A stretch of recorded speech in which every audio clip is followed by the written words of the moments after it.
Decas Cranberry.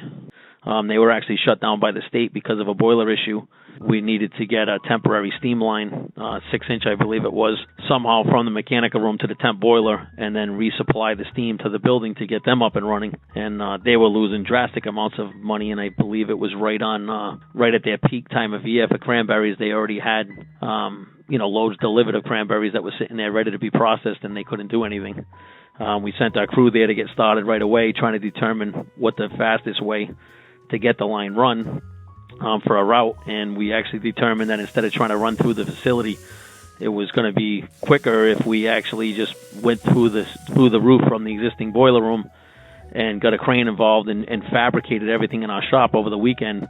and be back on the following Monday with a crane and try to get them up and running by Monday night, which normally would have taken probably a week. We would have, by the time we got material, got hangers in the building, got everything running, had a delivery out there next week, we probably would have been, to the following Friday, if not the week after, by the time we were ready for install. But because we had the prefabrication capabilities, we actually took the measurements while we were on site that day, knew that we could fabricate everything in the shop. Our guys volunteered to work, 10, 12-hour days from Thursday, Friday, Saturday, Sunday,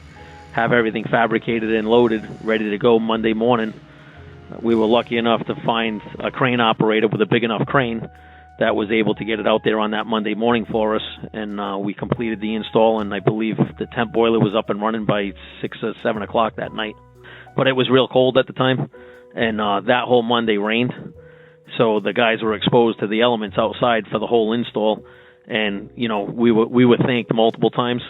that they couldn't believe the guys worked in those conditions to get it up and running, which they really needed. And the owner of the facility actually made it a point